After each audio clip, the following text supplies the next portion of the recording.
অনেক দিন পর বাজার থেকে ক্যাকড়া নিয়ে এসেছিলাম। চলো আজকে ক্যাকড়ার টক বানাবো। তো ক্যাকড়ার টক বানানোর জন্য ক্যাকড়াগুলো আগে আমি বেছে নিচ্ছি। ক্যাকড়াগুলো একটা একটা করে বাছতে কিন্তু বেশ সময় লাগে। ক্যাকড়া বাছতে গেলে কিন্তু ক্যাকড়ার কামড়ও খেতে হয়। তো ক্যাকড়াগুলো বেছে পরিষ্কার করে নিয়েছি ধুয়ে। তারপরে এদিকে কড়া বসিয়ে কড়ার মধ্যে সর্ষের তেল গরম করে নিয়েছি। তেলটা ভালো মতন গরম হয়ে গেলে তারপরে এই ধুয়ে পরিষ্কার করে রাখা ক্যাকড়াগুলো দিয়ে দেবো। দিয়ে এর মধ্যে অল্প নুন আর অল্প হলুদ দিয়ে দেবো। দিয়ে একটু ভাজা ভাজা করে নেবো, মিডিয়াম একটু ভাজা করে নেবো।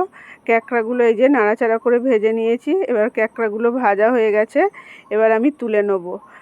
ক্যাকড়ার টক খেতে কিন্তু দারুণ লাগে। তোমরা কি আগে ক্যাকড়ার টক খেয়েছো? তো কমেন্ট করে জানিও বন্ধুরা। তারপরে এদিকে আমি পাকা তেঁতুল ভিজিয়ে রেখেছিলাম জল দিয়ে। আর এদিকে আমি ওই ক্যাকড়া ভাজার তেলের মধ্যেই অল্প পাঁচফোড়ন আর অল্প সর্ষে আর একটা শুকনো লঙ্কা আর অল্প একটু হলুদ দিয়ে দিলাম।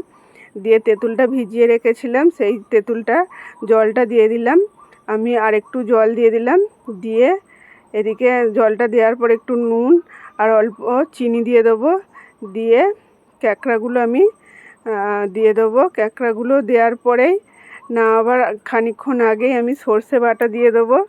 এই ক্যাকড়ার টকের মধ্যে সর্ষে বাটাটা দিলে খেতে কিন্তু দারুণ লাগে। এই যে ক্যাকড়ার টকটায় সর্ষে বাটাটা দেওয়ার পর একটু নাড়াচাড়া করেই নামিয়ে নেবো।